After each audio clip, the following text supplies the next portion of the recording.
on, you got to seize the goddamn gap. People are so goddamn inefficient. Oh, god damn it! I don't care if you're old, seize the gap! Welcome to Seize the Gap Fantasy Football. I am Jamie G. Esquire, 1, 2, 3, 4, 5, Esquire the fifth, a huge fan of the Jim Mora experience. They're the best Jimi Hendrix cover band that I've ever had the pleasure of listening to. I'm here with Magnum Mills to break down fantasy football playoff brackets for the 2023-2024 NFL season. Mills, the season is over, but long live the postseason. AA. I am Magnum Mills, and while I love the postseason, honestly, my favorite season is pole season. I'm not sure if you're making a NASCAR joke or a stripper joke. Dude, of all people, how did you not understand that that was a Festivus? Seriously. And I hope you all can understand that you are tuned into Seize the Gap Fantasy Football. You can find us wherever you get your podcasts and on YouTube. We're on social media at Seize the Gap FF. Do not forget to register for those playoff contests. Seriously, if you're listening to this and you haven't registered yet, stop, do it now, come back to this. We will still be here. And while you're at it, try not to forget the flaps. Follow, like, and please subscribe. Very important to us. Helps other people find our show. We appreciate it. So if you had fun, please remember to click the thumb. Well, we're going to break down some of the contests and formats that are out there in a bit, but all that really matters is getting your picks right. So that's what we're going to focus on right out of the gate here, is making sure we're getting right on this on these brackets, Mills. Yeah, and right off the top here, we'll just acknowledge it. I am an Eagles fan. Jamie G is a Bills fan. So we started off each doing kind of our homer bracket. So Jamie G, who do you have the Bills beating in the Super Bowl? Mills, I'm going with what I predicted this past offseason on a nice, warm summer evening. It came to me. It was going to be the Buffalo Bills beating the San Francisco 49ers in the Super Bowl. Go Bills. Go Bills. Does anything in particular have to happen for the Bills to get there? You know, are you hoping maybe the Browns take care of the Ravens for you, or are you just going to say the Bills are going to have to probably go into Baltimore to win that one, or are you going to, maybe hope that somebody else takes care of them for you? And the way this broke out, I have the Browns winning, heading to Baltimore. I think Baltimore's gonna look. We've been down this road with them before, where there's rust involved. They've had 2 weeks off. I think they're going to come out of the gate slow. I think the Browns defense is going to be dialed in. It's going to be a close game. And somehow some Flacco magic in the revenge game happens. That's the Browns Super Bowl. They beat Baltimore, giving the Bills 3 playoff games in Orchard Park. The Bills win at home in the AFC Championship and punch their ticket to Vegas, baby, to go take on the Niners in the bowl. Well, and from a fantasy standpoint, that makes it really interesting for the Bills, because that means that they will play KC or Miami in the second round. And both of those defenses are probably going to allow for more fantasy points than the Browns or the Ravens. So not only does that help the Bills, that probably helps the prospects of Josh Allen, of James Cook. And then you will be getting obviously the 4 games for them where you're going to get maxed out on 3 at Baltimore. And let's be honest here, for the Ravens, the Bills, I would say, are the second best team in the AFC right now. But I really think that the Browns and even the Steelers could push the Ravens at home. I think the Browns are probably the absolute worst matchup, especially when you throw the Joe Flacco narrative in. So it's one of those things. If I'm going to take the Browns in the first round, I am going to be really tempted to advance them past the Ravens in some scenarios. And this is especially good one if you're doing best ball drafts or whatnot. If you want to get off the Ravens, this gives you a way to do so. And you have Josh Allen all 4 rounds. You don't have to worry about getting a quarterback for that first round where you'd have Jackson on a bye going that way. So I think there are a lot of arguments for going with the Bills over the Ravens on the AFC side of things. I would worry a little bit, though, if it is the battle for Lake Erie. You have the Browns and the Bills fighting to go to the Super Bowl in the snow. All bets are off on that one a little bit. I don't think that would be just giving the home field advantage, man. Joe Flacco will feel like the Destiny's Child. If he wins the first 2, especially wins in Baltimore, that'll be a great game. And, probably not a super high scoring one. I guess it doesn't really make a difference at that point. You had San Francisco getting there. You think the 49ers and Dallas are probably easily the 2 best teams on that side of the bracket. Or are you giving your boy Dan Campbell and the Lions a little bit of credit? I think the Lions are right there with Dallas as the second best team.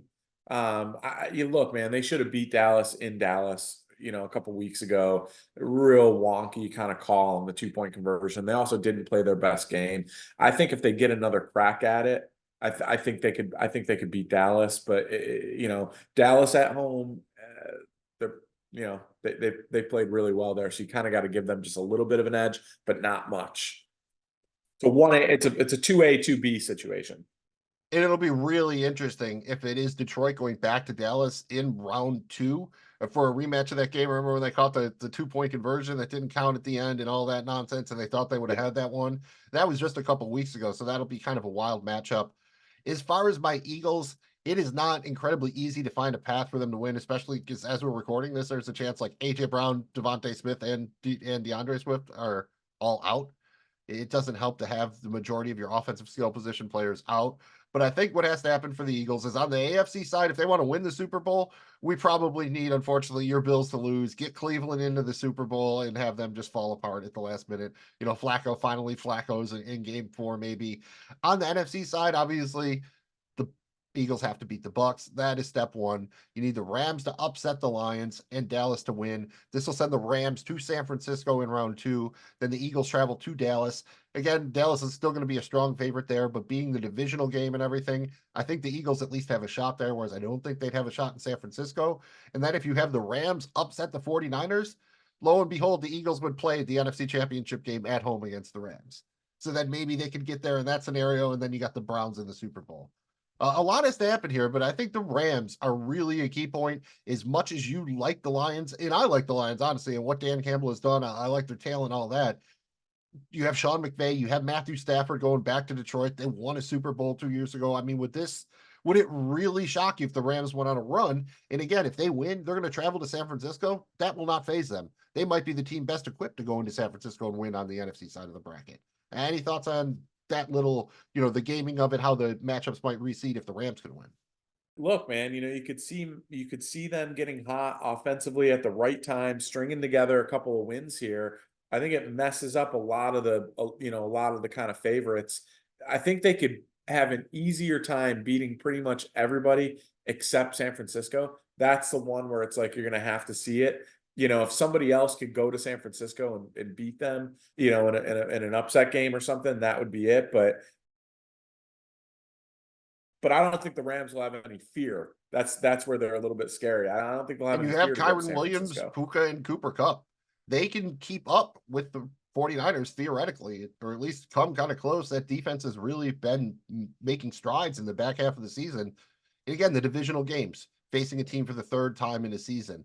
I just think it throws it more into coin flip territory. So as an Eagles fan, I think that's one of the ways I'm leaning. And if you're going to be doing these playoff contests, if you want to go heavy on the Ravens or the Bills on the AFC side, the Rams are a team where you can draft all of these guys significantly later in your best ball contests.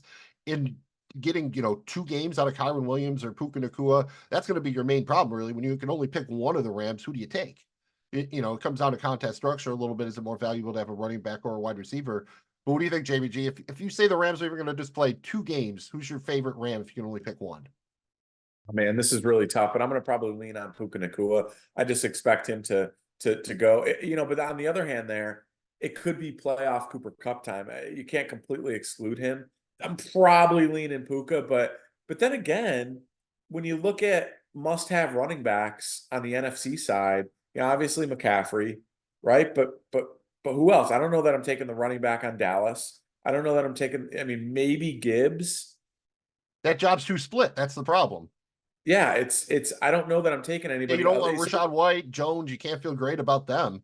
The running back position is legitimately disastrous. So I might have just talked myself into taking Williams here. I might have just. It's funny. I was going to say I would split the baby. Raw points, I would take Kyren Williams, but as far as value, give me Kupp because he's falling below both of those guys in best ball drafts. So he is a screaming value where he is going. I really like what you can put together with that Ram stack. I really think that Detroit Rams game could just be whoever has the ball last kind of deal. It really feels that way. Let's look at the other side of things. We did a little hater bracket too, where both of our teams went out in the first round. Jamie G, if the Steelers manage to beat the Bills, you can knock on wood or do whatever you need before you talk. Can they go anywhere? They would go to Baltimore. If they won in Buffalo, do they just believe in Mason Rudolph? Would they have a chance of beating Baltimore if they managed to upset the Bills in round 1? No. I mean, they needed Baltimore's backups. They needed a torrential downpour weather game. Yeah, no, they can't. They go to Baltimore, they'll be slaughtered. I'm sorry, like I know that there's a chance that they can keep those games close and it could come down to a field goal, but I do not see them going and beating Baltimore at all. Whereas Cleveland, I do see Cleveland going. I understand the resurgence on the offensive front for them, but let's not get carried away here. It's not like this team's averaging 30 points a game or something with Mason Rudolph in there, whereas Baltimore is. And I just think when you take out some of the players that Baltimore took out, and it just seemed like Baltimore was playing at half speed. Let's not get any injuries kind of game. Discounting kicker defense, if you're taking a Steeler, is it just George Pickens or bust? Again, you have to pick between the two running backs. If Najee Harris is out, then at least you can make the argument for Jaylen Warren. Especially in a contest like the FFPC where you have to take guys from 12 teams. You're going to have to take a couple guys from teams who lose. But Pickens seems to have that ceiling, right? Even in a loss, he could have 150 yards and 2 touchdowns or something like that. And it really feels like if they're going to win, it almost has to be Pickens or the defense, right? Or probably both. I think so. I think that's your best bet. I mean, we've seen, obviously, we've seen Deontay Johnson have a big game last week when they played Baltimore, but I think you got to trust Pickens here and take Pickens. Yeah, and it feels to be, I'll call them the kind of happy to be here teams. The Texans are another one. If they win one game, they're kind of happy, right? You could even put the Dolphins in there with the injuries they had. Not that they're not trying to win the Super Bowl. The Packers, the Bucks. If these teams win one game, it's kind of mission accomplished a little bit, right? They were trying to make the playoffs, throw their hat in the ring. They win a game.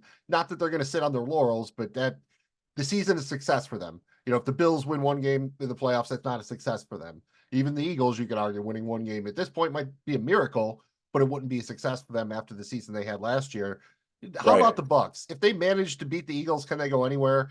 I think you would have a little bit of interest in Rachaad White because of just he's the only guy at running back for them basically, and running back position is skanky. Other than that, and Mike Evans, but that's probably it, right? And the Bucks are probably just going to go in San Francisco and get slaughtered, or Dallas, one of the two if they win. I would think, right? Even if they do manage to beat the Birds, they scored 9 points against the Panthers last week. I think that their best chance for a playoff win is against the Eagles, right? You could see that happening.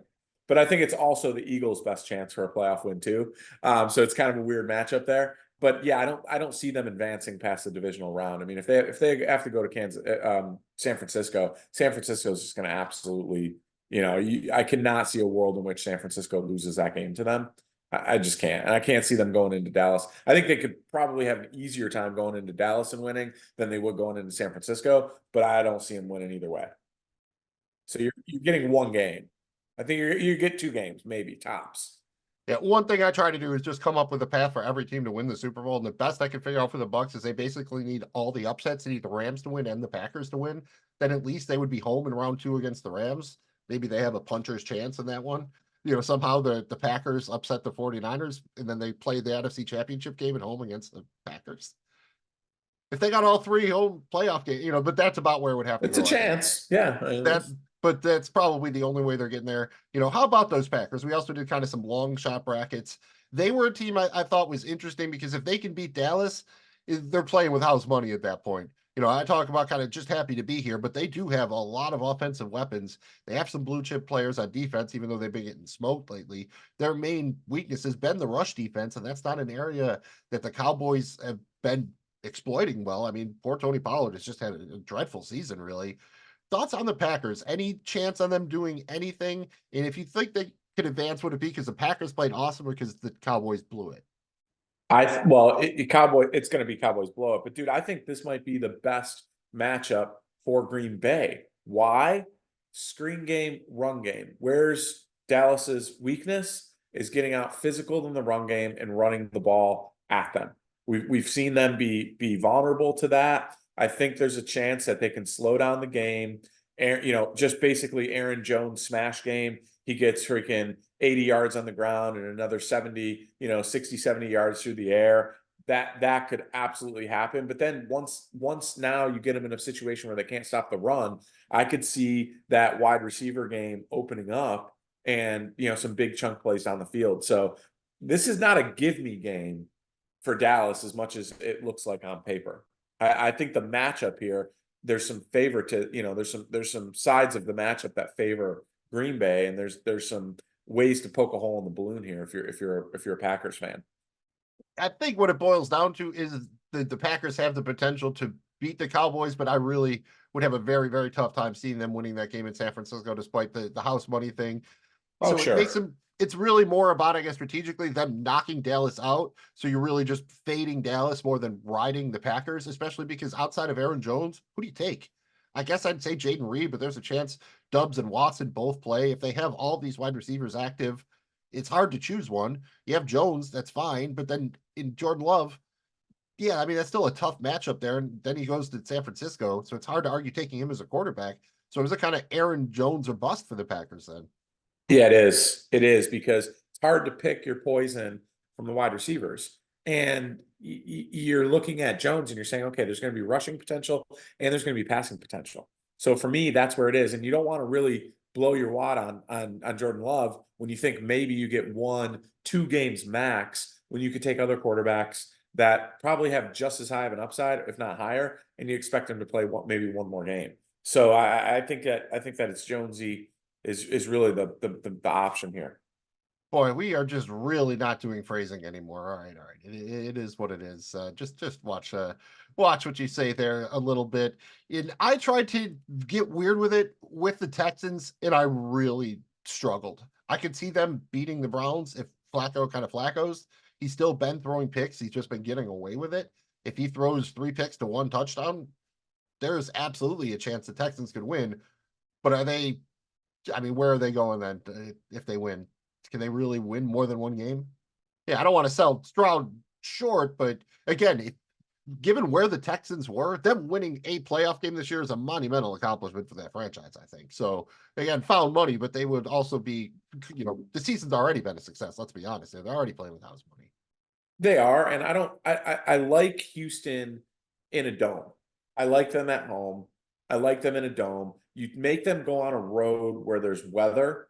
We saw what happened when CJ Stroud played a weather game in Jersey, and it wasn't even playoff weather. It was just rain, and they were trash, and he got knocked out of the game and everything else. But even before he got knocked out of the game, they couldn't get a damn thing going. So I think that there's going to be a level up play here, and do not take anything away from Houston. They're going to be in the playoffs. They're going to be a perennial playoff team for a long time because they now got, a true franchise quarterback back there. But I just expect them to sputter out. They might sneak a win here at home in a dome, but as soon as they got to go on the road, I don't see it happening. Yeah, there's really no way around it. Most likely they are going to be out that second round. I mean, they're traveling to Buffalo or Baltimore.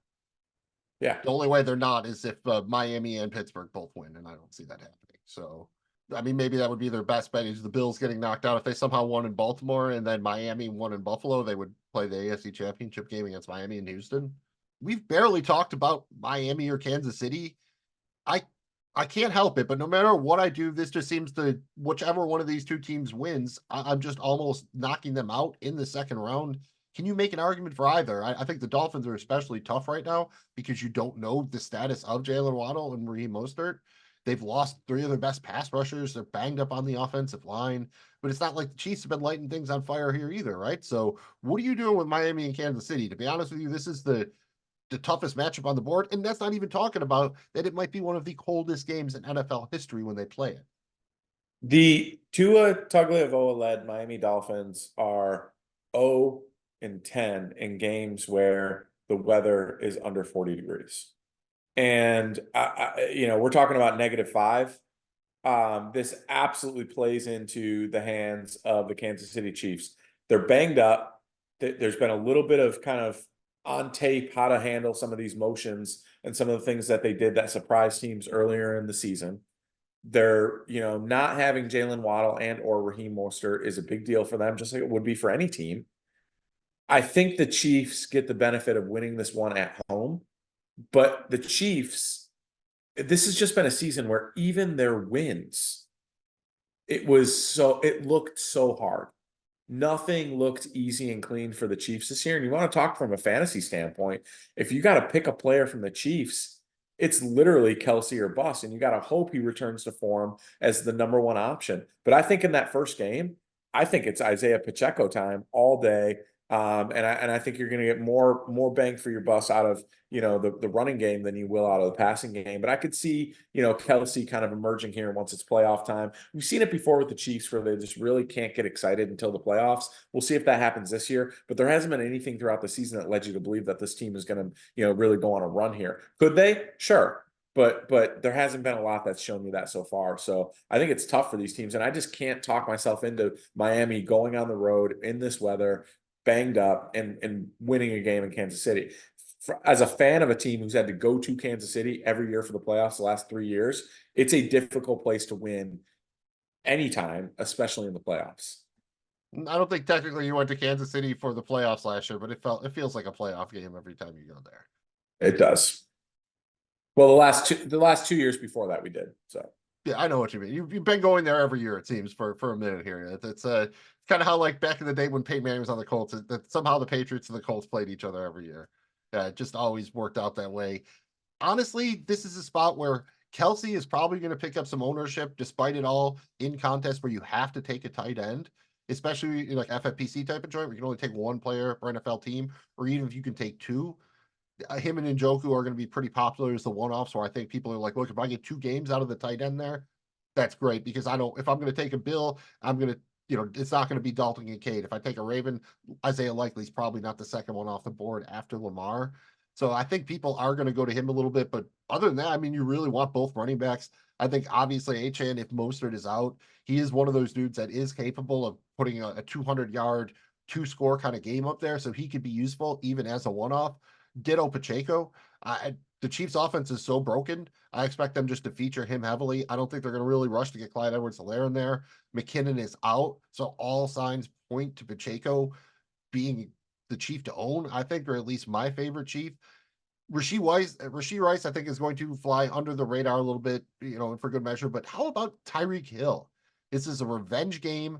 Waddle could be out, but you have these cold temperatures. He's been banged up the last month or so. He's going to cost you, in that area of a first or second round pick in a best ball draft. If you have to take a Dolphin, you could certainly make the argument for him. But where are you at with Tyreek Hill in this one? Do you think he's got a monster game in him, or do you think it kind of goes out with a whimper instead of a bang here? I think ultimately it goes out with a whimper instead of a bang, but I think there is the potential. There's upside potential here that he could have that big game, that big revenge game. But again, he's not 100%. I don't trust Tua's arm in cold wind weather. We've just seen it before. Tua needs perfect conditions, throw to a spot. My guys that I'm throwing to are faster than yours, and I know they'll be in the spot. Rhythm, quick passing game. That's what he needs to survive. He does not have the ability to improvise and make plays happen and roll out of the pocket. And, anytime he does that, we see mistakes. I believe Spagnuolo and company with the Kansas City Chiefs defense is going to make things hard on him, use that to their advantage. If there's one person who understands how to defend Tyreek Hill, it's got to be Steve Spagnuolo, who went against him every day in practice for years and years and years when he was with Kansas City. So I get the narrative here, but I'm leaning on the side of it's a whimper, especially if Waddle isn't playing or isn't 100% healthy. They can, I think they can take him away. And then what? Then you're forcing the ball to Chase Claypool. Yeah, and you also have to look at it too, that if either of these teams win, the most likely outcome is that they're going to travel to Buffalo against which is a good defense, and another game that could be very cold and snowy. So it just doesn't set up as the optimal path for them to score a lot of points. And ultimately here, that's, we obviously we want our teams to win and everything, but we're really talking about fantasy points at the end of the day. So let me just ask you, favorite upset on the board in that you think the lowest seed that's most likely to win, all fantasy stuff aside, just straight up, who's your favorite upset pick in the wild card round? Mills, this is a tough one. I mean, if I'm being completely removing my fan hunt from the Bills, I think everyone would say, man, I could see the Steelers going in there and stealing one. But ultimately, unfortunately, I think it's the Bucks. I think it's the Bucks upsetting the Eagles here. Actually, the Bucks are the higher seed than the Eagles. That's not even, you're talking from a favorite upset, set. But I think it is. I mean, the Eagles are one of the lower seeds that is favored. Right. And they have the better record. Outside of that, I think it wouldn't totally surprise me to see Green Bay go in and beat Dallas. I know that maybe I'm just, getting a little bit ahead of myself here, and maybe it's just my hatred for Dallas, but I could see them blowing this. I mean, how many times we've been on the road with Dallas in the playoffs? And it's almost like the perfect excuse for Jerry Jones to just fire Mike McCarthy and like you said, maybe bring in Bill Belichick, right? Whatever it takes to win a Super Bowl. The optics of Mike McCarthy losing to the Packers as a 7th seed would just be so delicious. I always make fun of like, oh, the guys who like buy girls bathwater or whatever. If you could actually capture Jerry Jones's tears after that loss, I would buy them. I think it would be like the elixir of life or something or whatever. I don't even know. I would start a new family just so I could pass the tears down through the generations. It's literally like getting a bottle of holy water from the Vatican. It's that rare. It's that special. I highly recommend. It's exact opposite. It's Satan's tears, basically. But what are you going to do? Yeah. Well, it's the yin to the yang. I would say overall, again, if you're going to cheat from a seed standpoint, Cleveland would be my favorite upset, but they are favored. If you're going to go with the Vegas lines, I am going to stick with the Rams. I really think they could do. I mean, again, they have some playoff experience.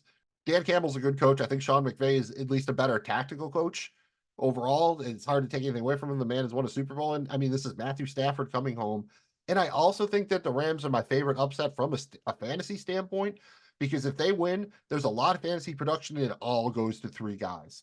Basically, totally everything goes to Kyron Williams, Puka Nacua, and Cooper Kupp. You don't have to, I mean, you could get tricky with DeMarcus Robinson, even adding Stafford in, Tyler Higbee, whatever. But so much fantasy goodness goes to these 3 guys that even if you can get 2 games out of them, even if they are the sacrificial lamb to the 49ers, I could be very happy with 2 games of production. And I also think that they are one of the the few teams on the NFC side that I really give a puncher's chance in San Francisco. So I think that's my favorite upset from a fantasy standpoint.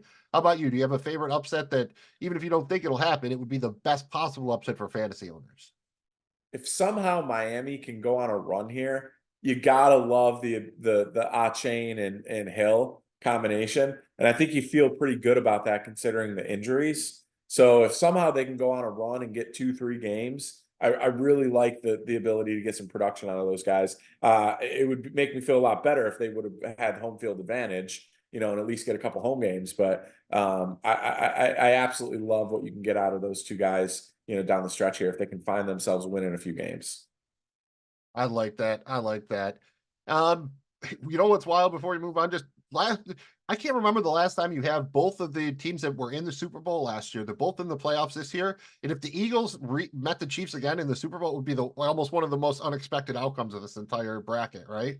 Isn't that crazy that the 2 teams are back again? You would think, oh, they're kind of like, we're going out of our way to figure out how they're going to lose in the first round, basically.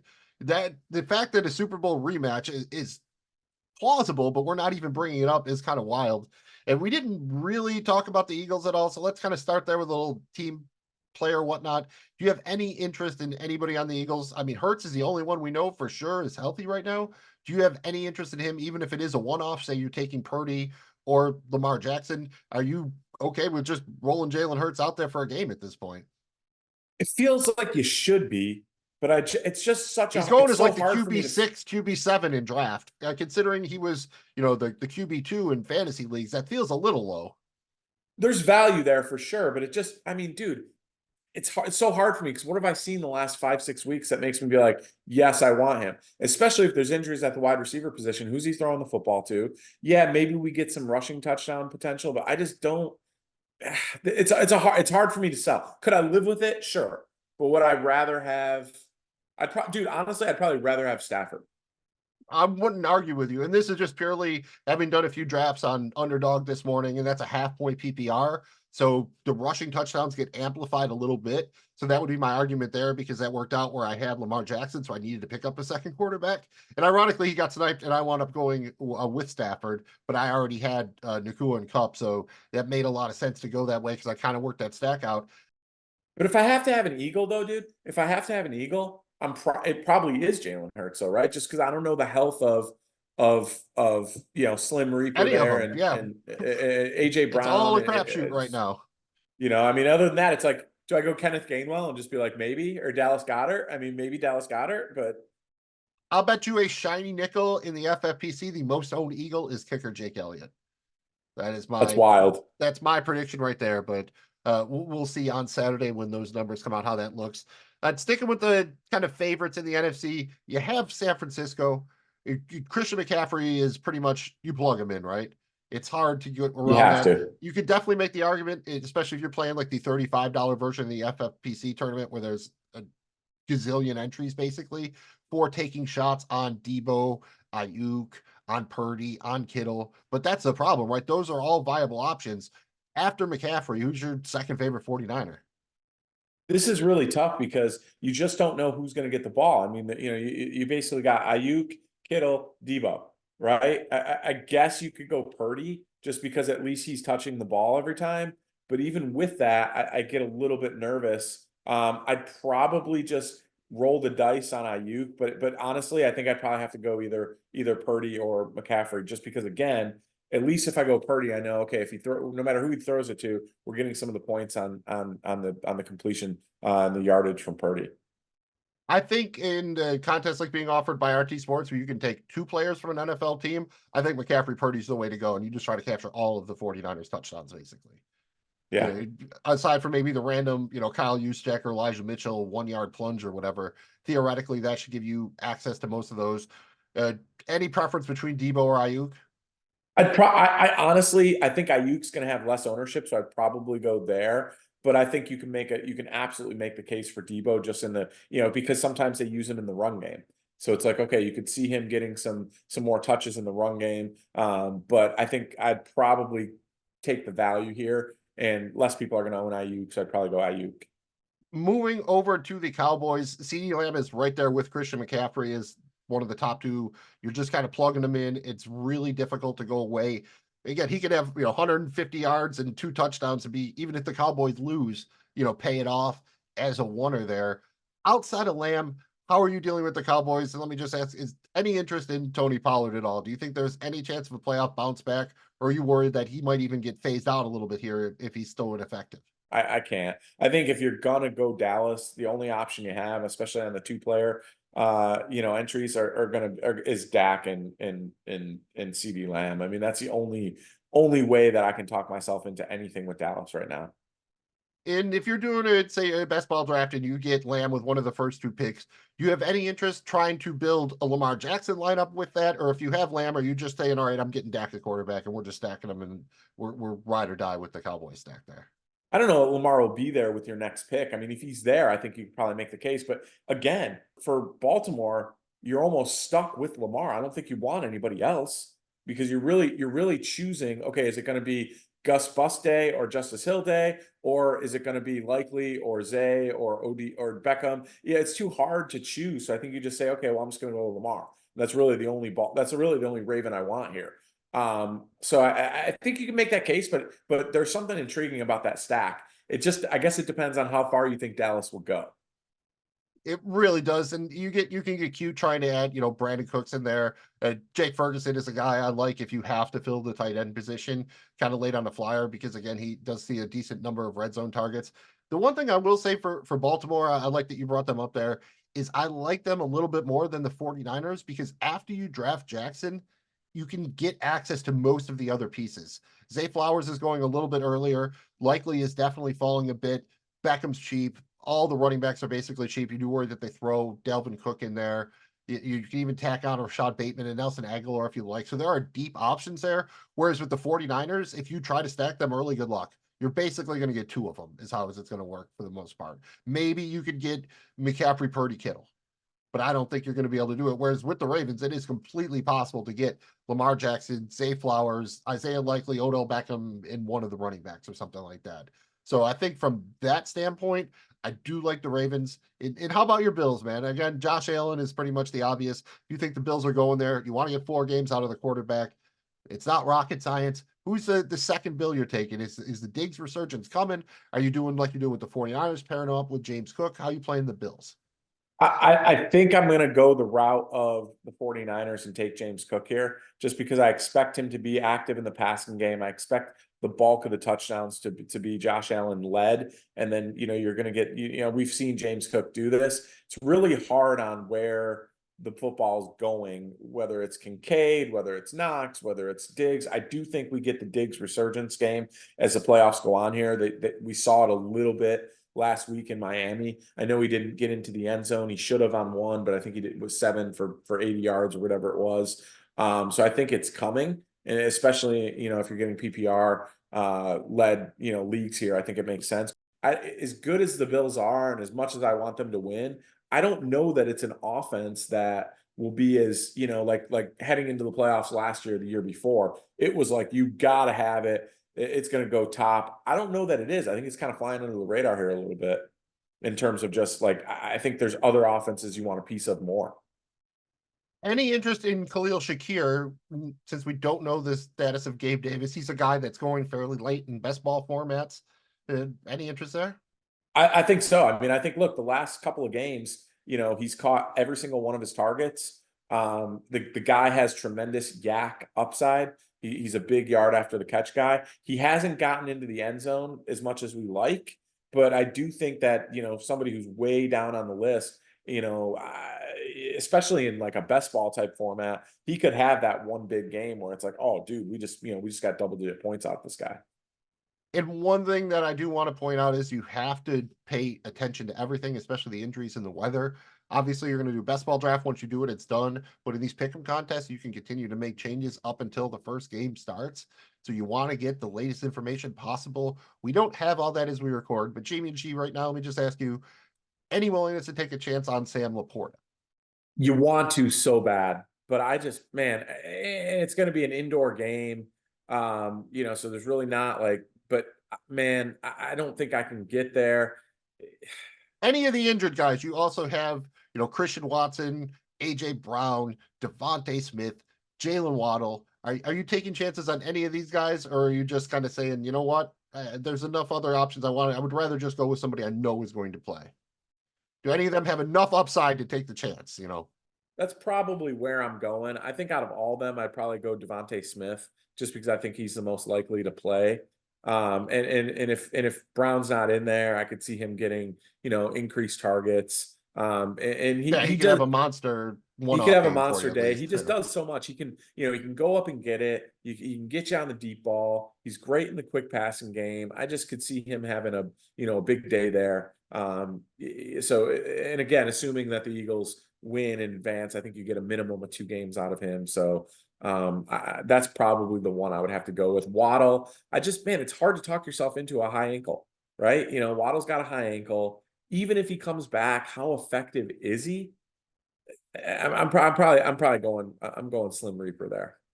All right, let's just finish off with just a quick decision. Gun your special agent Johnson, Jamie G, David Montgomery, or Jahmyr Gibbs, if you have to take one. Jahmyr Gibbs.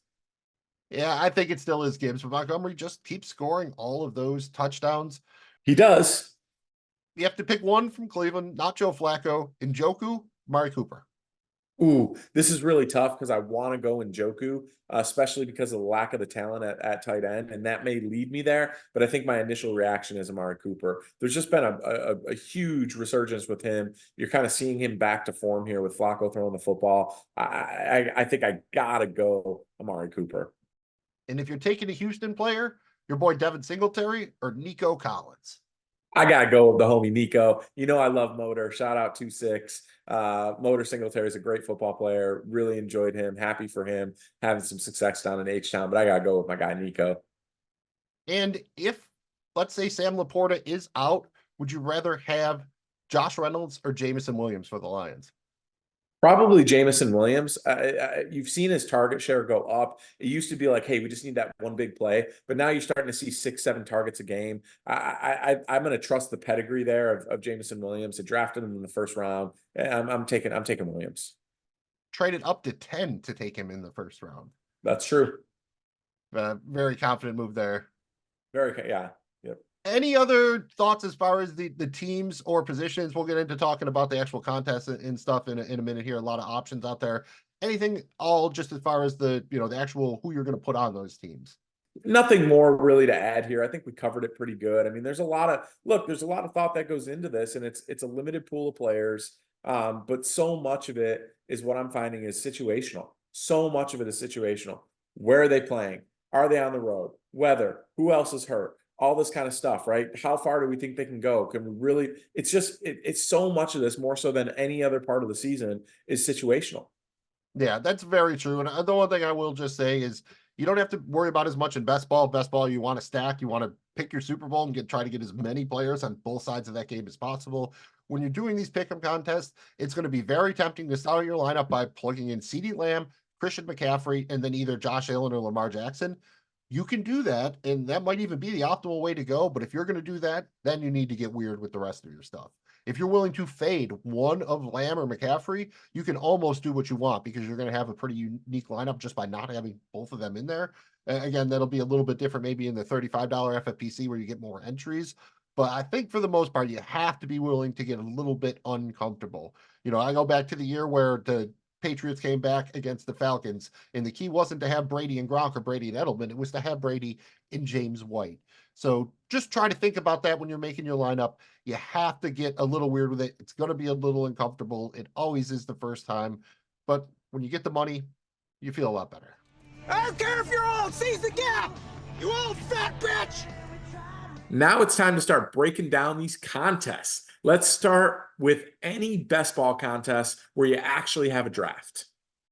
Yeah, and we'll just start off by shouting out Underdog Fantasy. They probably have the widest variety of best ball tournaments, especially those you can draft right on your phone. They have tournaments starting at $3 to go up to $250, and generally the lower the entry fee, the bigger the league is going to be. I think the Gauntlet, which is a $25 entry tournament with almost about 67,000 entries, 150K to first, is probably their main event. And for the most part, what happens in their leagues is you're drafting a team in half-point PPR, you're in six-man leagues, and either the first or, well, I should say first and or second place team in the league advance to the next week. You're again reshuffled, put into new leagues. You keep doing that until the final league is generally like a top 10 showdown. So pretty good stuff there. Jamie G, have you played anything on Underdog before? I've definitely played their season-long best ball and their weekly stuff before. Oh yeah, definitely gotten the season long, in the weekly best ball. I think they're probably, in my opinion, they're probably the best ball. No pun intended, the best, but my favorite best ball platform out there. Yeah, I will co-sign with that. Next up, we have the Playoff Blitz Best Ball Championship. This is from RT Sports. Smaller one, $20 per team, just a shade under 2,000 entries, 60 max per person. You're split into 333 six-team leagues. Again, best ball draft, full point PPR here. You have a 10-team roster. You start 5 players, 1 quarterback, 1 running back, 1 wide receiver, tight end, and then 2 flexes. They could be running back, wide receiver, or tight end. So again, not a super flex. There are no fantasy football super flex contests that I know of. So the main thing here to note is that you can only have 2 players from each NFL team. So 2 players from the Ravens, 2 players from the 49ers, whatever. You're going to have 0, 1, or 2 players from each NFL team. That's it. Again, standard PPR. This one pays out 10K up top, but does not pay out deep. Only pays out 5 places. First gets 10,000, second gets 2,500, third, fourth, and fifth get 500. But the winner of each 6-team league gets $60. So, you can definitely triple up your money just by winning your league. Nice little thing if you want to get into the best ball there. Jamie G, have you done playoff best ball before? Yeah, I have done playoff best ball. I like it because it almost gives you a little bit of comfort because you can kind of have an easier time hitting on some of these Bob players. And if you got a team who you think is, if they get 2 or 3 games and you got a couple players on there, especially if you're in an offense where there's, it's a coin flip between 2 receivers. I like the best ball format in there. You seem to have more success with that. Yeah, it all comes down to drafting too, because certain teams because of the way ADP works, everyone wants to draft the same guys early. So that puts you in scenarios, and then you try to, again, like you said, stack the guys. You want to get the quarterback to pair him up with as many of his options as possible. And just like all the best ball contests, plan on hopefully the teams you think are going to make it to the Super Bowl, make it to the Super Bowl, because that's really all that matters. You get points for winning, you get points for playing. And we've got one more best ball contest here. This is from Full Time Fantasy. It's the Playoff Draft World Championship. $229 per team, 1,000 total entries, 30 max per person as far as entries. Again, split into 6-team leagues. This is again full PPR. You do best ball snake drafts in these 6-man leagues, but there is no, reseeding or, rejiggering into a new league like there is in Underdog here. You're just going to stay in that league. You have a roster of 14 players. You start 1 quarterback, 2 running backs, 3 wide receivers, 1 tight end, 2 flexes, can be any position other than a quarterback. So 2 running back, wide receiver, tight end flexes, 1 defense. You are not required to have a starting lineup. So say if you don't want to have a defense and kicker, you don't have to. Pays out $20K to first, pays out 10 places overall. Only the top 2 get cash. The rest are fantasy team site credits. They are pretty generous, but each league winner that's at 6-team league gets $500. So again, even if you're not cashing in the overall, if you win your league, you're at least doubling your money. Jamie G, I think we've played this one together. Overall thoughts here, are you willing to fade a defense and kicker to give you some optionality other positions? I think generally yes, but it depends on how the draft falls. That's exactly right. It depends on the draft, but I think you have to be open to this. And a lot of people kind of make up their decision, oh, I can't do that. Well, that's a mistake. If the draft brings it this way, you have to, in my opinion. I think you really have to consider it.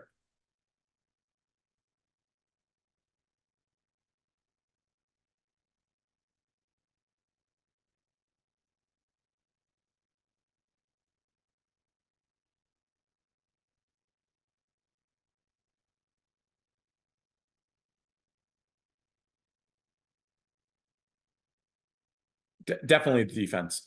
Kicker can give you double-digit points more often than defense can, and it's just that simple. So I'm going kicker is taking and fading the defense. I think that's, you run the risk of a big special teams play, but I'd rather take the odds on a kicker. Would you fade a tight end if you were given the opportunity? Again, a lot of the playoff contests kind of lump them in as wide receiver tight end for that reason, but especially this year, right? Like in previous years, it seemed like, Kelsey with a bullet, you could always go to Kelsey. This year, it doesn't seem that there's that tight end out there. I mean, you have Likely, you have Kittle, you have Kincaid, but it doesn't feel that we even have Kelsey, but it just doesn't feel that there's a tight end option you feel like great about, right?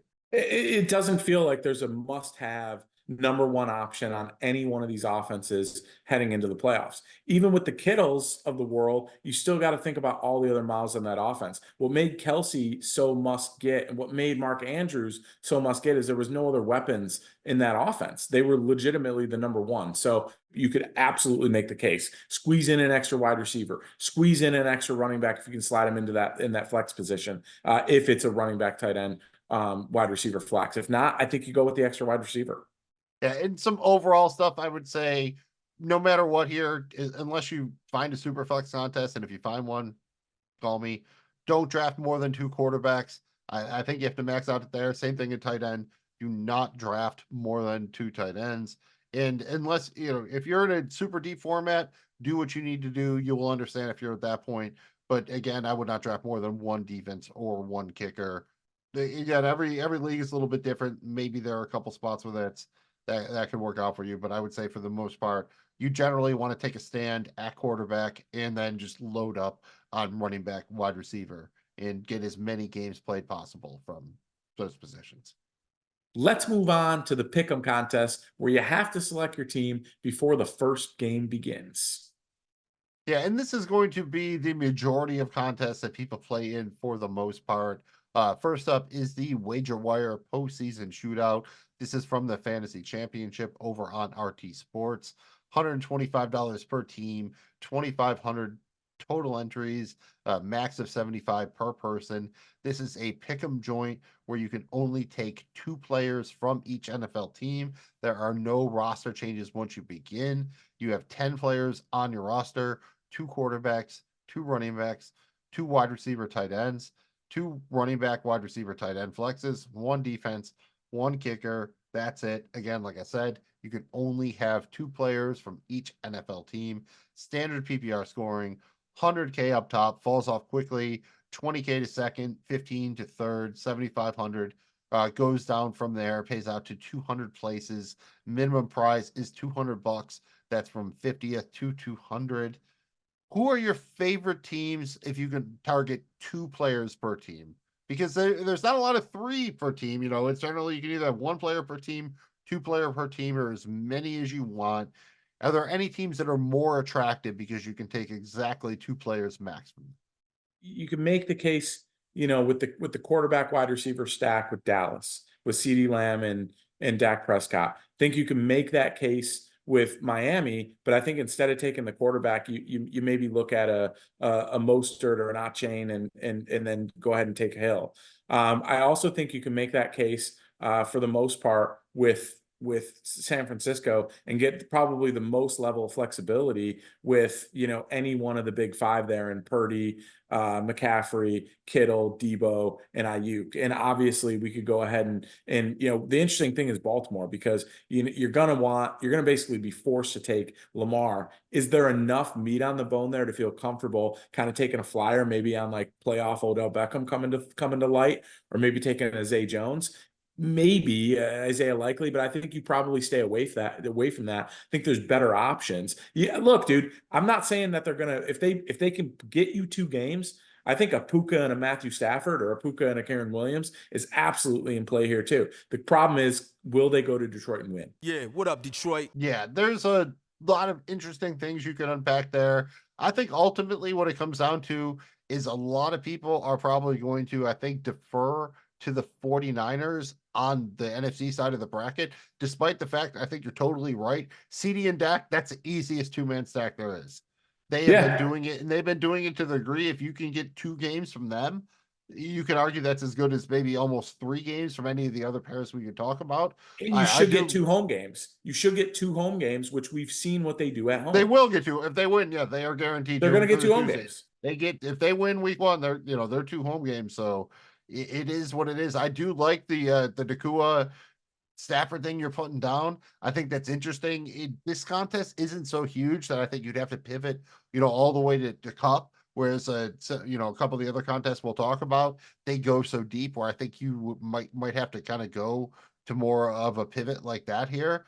But I think you're really putting down really interesting things. Jackson is hard to stack. And, I think the Bills the best. You'd obviously take Josh Allen if you're taking the Bills. Who's your favorite player to stack with Josh Allen in the contest where you can take 2 Bills max? Yeah, you obviously got to take Josh. This one's really tricky because you kind of find yourself kind of leaning towards, you would think it would just be Diggs and Josh Allen. And I know Diggs had a good game in week 17 or week 18 against Miami. Maybe that continues, but I think you're probably more likely.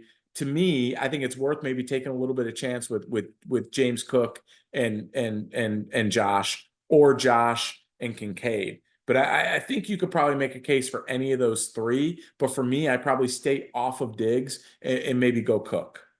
I like that because that gives you the chance. It's the same way as playing Purdy and McCaffrey. You're trying to get as many of those touchdowns as you can. So ideally with the quarterback, you're getting access to all the passing touchdowns. And then hopefully all the rushing touchdowns are coming from your running back or your quarterback. Yeah. So it's a way to maximize your play there, really. I think that's a very astute way to play it, really. Any other kind of creeper hookups at all? I know, as far as upsets go, the Packers are tough. How about Joe Flacco and Amari Cooper? Would you be willing to go there? It's tough because you can only take 2 quarterbacks. And so you, I think, have to plan on the Browns winning 3 games. I think you need a minimum of 3 games from your quarterback. So would you go there? Dude, I think you could talk me into it. And I also think if you're gonna, one under the radar tight end that we didn't really talk about, if it kind of fell to you, is a Flacco and Njoku stack. We've seen what they've done together since Flacco's come into this offense, and Njoku took off. Now, there's a little bit of guts behind that because it's hard to kind of go all in from a target share. But outside of Cooper, who else on that offense? Maybe Ford, but from a receiving threat standpoint, who else you going with, right? If it's not Njoku or Cooper. But I think you can absolutely talk yourself into doing Joe Flacco. Look, I like the matchup against Houston. I think they're going to be able to go into a dome. Can you see Flacco having 300 yards and 2 or 3 touchdowns? I can. I absolutely can. And I think that game might turn into a little bit of a higher score than what you think, despite may the Schwartz be with you in Cleveland's stout defense. I think that you could see that game get some points involved. And I think part of that's because I expect Flacco to go in there and have 350 yards and 2-3 touchdowns. Yeah, I like that. And one thing that it's worth pointing out here is because they don't force you to take a tight end in this contest, because it's wide receiver tight end, Njoku will be very low owned. Joe Flacco could somehow be way more relevant than he should be. And these are the kind of conversations you need to be having when you could have two guys on the same team. It's tough to do. Same thing with the Bills, right? By taking Cook and Allen, you're trying to capture as many touchdowns as possible. But that's why with the Dolphins, like you mentioned, you want Achane and Hill. Because theoretically, especially if Mostert and or Waddle are out, that's where you expect most of the touchdowns to flow, and rushing receiving touchdowns are worth more than passing touchdowns. So these are all the kind of things you want to make a, think about when you're filling out your lineups in these kind of leagues. Jamie G, any favorite defense or kicker? You have to take one. Sometimes you don't want to waste it on a team you want to take two guys from. Sometimes you do just to pair it up. Any favorite DST or kicker? The kicker, I'm probably going Dallas. Look, they're going to get 2 dome games. He's been money all year. I understand the rookie. I understand maybe the big time game here he crumbled, but the Dallas's kicker has been pretty good all season, playing inside a dome for 2 games. And then maybe playing in good weather for that third, depending on where they go. So I think that's right there. As far as defense goes, this is a real tough one because you could maybe make the case for Cleveland, especially if you think they're going to go down the stretch here. That means they're probably going to, Jim Schwartz is probably going to, have a defense that's going to get some turnovers. I think you could probably make a case there. What are you thinking, man? Defense is a tough one. Yeah, I think it comes down to, again, because in these contests where you can only say, like the one we're talking about here, take 2 players per team. You can punt or you can go with someone else. I think Cleveland definitely could be interesting. I don't know that I would go with the Dallas defense or kicker, just because I think if I'm going to go with Dallas, I'm going to go all the way with them, or I'm going to maybe think about fading them in the first round versus Green Bay there. But again, because you have CeeDee Lamb and Dak Prescott, if you were willing to go one of those two and anything else, that even if you're betting on Dallas all the way, it will make your lineup quite a bit different. But I don't know if I would have the balls to, take Brandon Aubrey over CeeDee Lamb or Dak Prescott kind of. So. Yeah, with that said, then you know what? You're going to struggle to get 2 on Detroit. Go ahead and take the best weapon on Detroit, like an Amon-Ra St. Brown or a Gibbs, and then maybe take the kicker. They're also going to get a dome game. Right. That's what, again, when it comes, it's all about maximizing your, and like sometimes you want a trade-off where you want Detroit facing the Cowboys in round 2, knowing that you're only going to move one guy on, but knowing the math says you can't move all of the guys on because they play each other. So, I think that's kind of the way you have to look at it. You want to keep advancing the guys, maximize your games played. That's always a crucial way to go. Next up is my favorite contest. It's the big FFPC Playoff Challenge. They have 2 levels of it. One's at a $200 buy-in, one's at a $30 buy-in. We're going to basically talk about the 200, but I will circle back around and give you the actual numbers on the smaller entry contest at the end. But other than the entry fee and the payout structure, it's exactly the same as far as the scoring format, all that good stuff. In the big $200 contest, there's 7,800 total entries, 150 max per person. This is a straight pick 'em. You have to pick everybody before the first game. There are no changes after that. You have to set 12 players in your lineup. So that means you have to take a player from 12 of the 14 teams. You start 1 quarterback, 2 running backs, 2 wide receiver tight ends, 4 running back, wide receiver tight end flexes, 1 defense, 1 kicker. And again, you can only take 1 player per NFL team. This is standard PPR with tight end premium. So basically just means tight ends get 1.5 points per reception, whereas players at every other position only get 1 point. And I should note that all players participating in the Super Bowl. Again, it can only be 2 players max because you can only take 1 player per team. They get double points in the Super Bowl. This is a big one. $500,000 up top, 100K to second, 50K to third, 25K to fourth. Paying out pretty good there. Payout all the way down to 900 places. Min prize is $200. That's from 676 to 900. And then after that, you get various versions of whatnot. And in the $35 version of this, there are 16,000 total entries, same 150 per person max, same exact rules, all that thing. 100K up top, 50K to second, 25 to third, pays down very far, all the way to 1800th place, but a lot of the back end prizes are league credits. Jamie G, how are you approaching things differently here? Because A, you can only take 1 player per NFL team, and B, it's tight end premium. Are there any tight ends that jump out here because of that extra half a point per reception? Well, this is tough because we saw Dan Campbell. He is what he is, and you know I'm a big Dan Campbell guy. He decided to play his guys. We saw Sam Laporta go down in that game. That gives me a little bit of pause here on being able to, what would be a normal, hey, punch the ticket, take the ride, and feel good about it. With going ahead and taking Sam Laporta here, you really can't now. Outside of that, I think you could probably, you know, in the NFC, you could obviously try to lean Kittle here, but I think he's probably going to be one of the heavy used players. A guy that's under the radar in the NFC squad here is Ferguson. Again, it's hard to take Ferguson when you can't, you know, when you're talking about CeeDee Lamb and you're talking about others, these guys, you know. And then on the AFC side, you've got Kincaid, but if you're going to take 1 player from the Bills, it's kind of got to be Josh Allen, right? And you've got Likely, but if you're going to take 1 player, it's kind of got to be Lamar. So where I go to this as the only real option here is Travis Kelce. You got to hope he's Travis Kelce of old. There's really not many other people on the Chiefs offense I want a part of here. Maybe Pacheco. You got to kind of hope that it's Travis Kelce of last year playoffs and even close to that. And that's where you go with it, I think. I love that process because that's, I think, where exactly a lot of people are going to land. The teams with good tight ends generally are going to have better options. So you're going to go to Kansas City and be like, well, I don't think the Chiefs are going to the Super Bowl, so I'm not going to use Mahomes. Rashee Rice has been fine, but he's a rookie wide receiver. Can't really trust him here. So then you're down to Pacheco, who, again, has been injured. He should be playing, but I can see why a lot of people would go there. I think the tight end position is going to be a very key pivot point.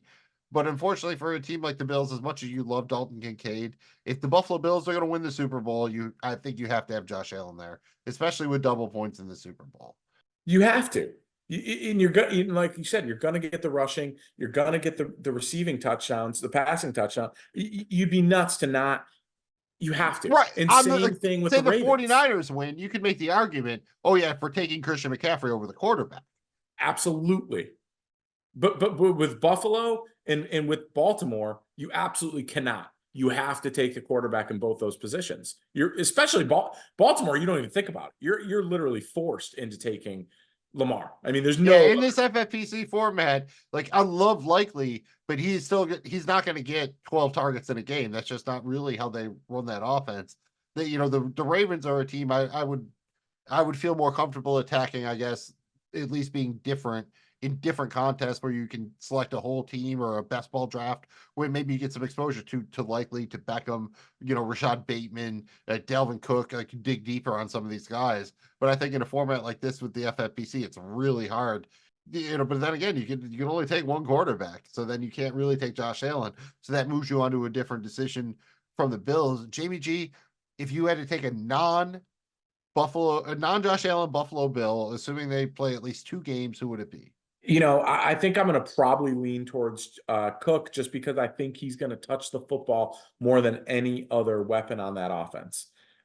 You're hoping it's the James Cook of Dallas games, but I think he's going to get the most touches over anybody. Now, Diggs intrigues me just because we saw that connection come back.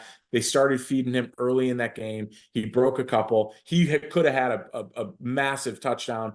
Josh overthrew him. So he intrigues me. I think Kincaid could get volume, but I think nobody's going to touch the ball more than James Cook. Fair enough. I think maybe you can make the argument for Kincaid because you have to play a singular tight end here Yeah. in maybe 2 games from Kincaid, is as good as 3 games from somebody else. Again, considering that most people are not going to have access to Kittle, or likely, they're going to go with a quarterback or another player at another position. How about my Philadelphia Eagles, dude? It feels like a spot where people might ironically take Jake Elliott. It would not surprise me if Jake Elliott is the most owned Philadelphia player in this format. Could you talk yourself into going with Jalen Hurts, knowing that if they win, they probably go into San Francisco for game 2? Even if they got 230 burgers, is that enough? I mean, it probably isn't to take down, the main contest in this, let's be honest. What's weird is going into this a month ago, yeah. I think it's a can't miss candidate. 80 points. If you get 40, if you get 80 points out of 2 games, sure, that's a good 3 games for most players, but because of the rushing touchdown upside.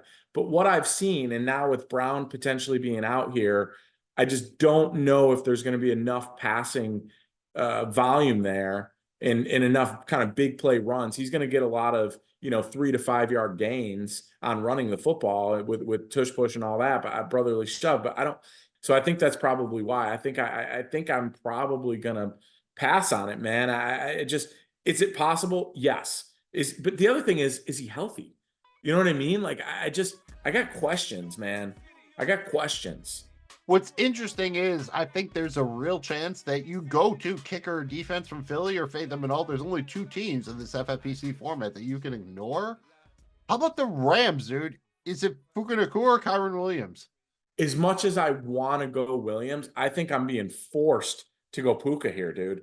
I just look what he's done all season.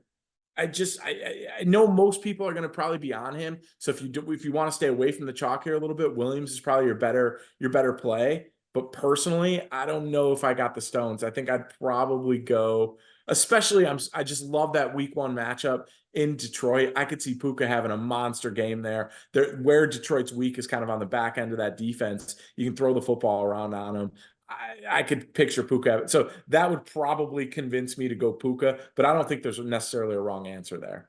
That was a lot of words to talk yourself into Puka. The one thing I would say is in the $35 version of this, I would go Cooper Kupp. Why not? Like, he could definitely get there. He's going to be very low owned considering you can only take 1 player per team. So he will be, I don't think Stafford will go over him, but that's at least he's going to be a clear third behind Nacua and Kyron Williams. So I think that's certainly a very interesting way to play it if you're going to play the $35 version, which has a lot more entries. On the Bucks, I mean, is there anybody you get behind? That game feels like the no man's land, which is why I keep coming to it. It just feels like whoever wins that game, that's the only game they win, right? I hate to say that about my Eagles, but right now it feels like the one game where it feels like the loser is going to be served up as a sacrifice to the 49ers, most likely. Kind of feels that way. If Tampa wins, yes. Philly's got a chance if they go in there, just considering, pedigree, same thing. Maybe they find themselves, get hot, something clicks on offense. There's enough talent there. One thing that intrigues me, and you want to talk about matchups, is Mike Evans. I just, again, could he have a big enough day against that Philadelphia secondary where, would it totally shock you in what could be his last game as a Buccaneer at home with the Cannons and all that, putting up a big day if Baker's healthy enough to get him the football? I don't know that Philadelphia can match up on the back end with Mike Evans. I could picture him having a big day there. So that's the only one, but then he goes to San Francisco and I think they don't do anything. So I don't know if one game is enough to talk myself into it, but it wouldn't totally shock me that he has a decent game that first week. Yeah, if the Bucks are going to beat the Eagles, one of the wide receivers is going to go nuts. Yeah. I wish, again, if you're in the $35 joint, especially if you're going to, if you're going to max under that and you're listening to us, God bless you. Thank you for hitting that thumb. But otherwise, if in that case, throw 5 entries on Trey Palmer, he really has been featured more down the stretch. I really like him a lot. He's had a little bit of fumble trouble, but the dude can get open. He can catch the ball. Shout out to Syracuse. And the final contest here is another old stalwart. It's from the NFFC. It's their annual postseason Hold'em contest. This is $200 per team, 2,200 total entries, 50 max per person. This is a pick'em format again. You pick them before they start, but there's a twist. There's a multiplier, and you can change players in between rounds. Every round a player is on your team, he gets multiplied. So if he's on the, through one round, 2 multiplied. If he's on next round, 3 multiplied. If he's on there all the way to the Super Bowl, you get 4 times the total points. Pick 12 players. This will be your roster for the first 3 rounds, at least the roster format. 12 players, 2 quarterbacks, 3 running backs, 1 defense, 1 kicker. Best ball from there. They will pick it out. But then in the final round, you can go to 8 players, and they can be from any position. You just get all the points again, depending on how many weeks they're on the roster. You can get multiple points. So if they've been on your roster 2 weeks, you get 2 points. 3 weeks, 3 points.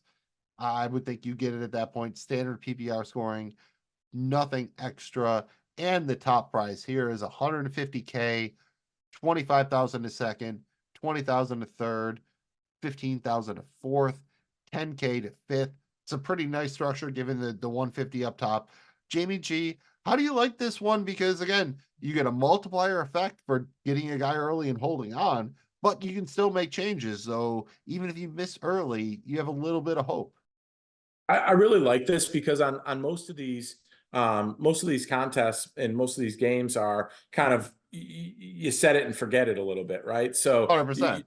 you're kind of forced into whatever you get. Something wild happens in wild card weekend. Now all of a sudden you're like, shit, man, I'm kind of dead. So I like this because it keeps you in the game down the stretch here in playoffs. And let's face it, yes, we all want to win, but it's fun to have a little bit of action here going with this stuff. So I like the fact that you can kind of make some changes and kind of keep yourself in it throughout the playoff run.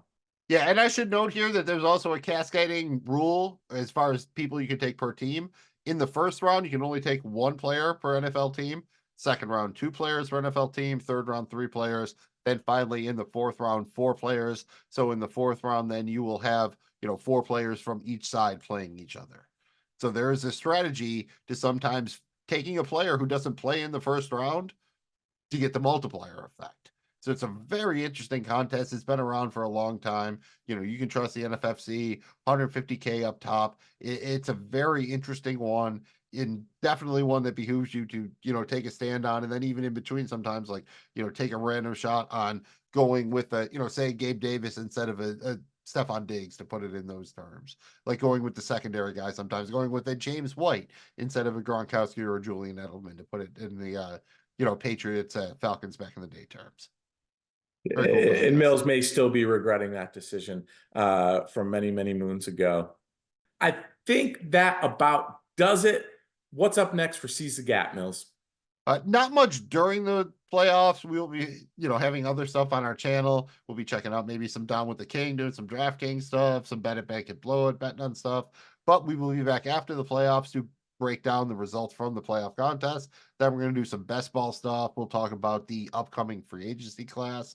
Going to be a good time. It'll be a draft, and all of a sudden, before you know it, it'll be June, July, and we'll be drafting more fantasy football leagues because that's how it works when you get old. People used to tell me that. I thought they were full of shit, but yeah, it'll be like July right about now. That does it. Thank you for checking out Seize the Gap Fantasy Football. Don't go anywhere. We've got a ton of good stuff in store for 2024 because we want more. We got to have it. Can't stop, won't stop. Mills, remind everybody they can find our stuff. That was some very nice flow right there, if I don't say so myself. And you can find us wherever you get your podcasts and on YouTube. We're on social media at Seize the Gap FF. Do not forget to maximize your 2024, win those playoff contests, and don't forget the flaps while you're at it. Follow, like, and please subscribe. That's a lot of words to say. Please, if you had fun, click that thumb. I'm Magnum Mills. He's Jamie G. And remember, not only is it important in fantasy, it's important in life to seize the gap and stop being so inefficient. And remember, we don't care if you're old. You need to seize the gap. Thanks again for checking us out. We'll be back after the playoffs to break it all down and see how we did. Good luck. Have fun. We'll catch you then. The most badass motherfucker, Big Gassy right now. But watch this shit, because I feel like we're going to make a new moment right now, don't I?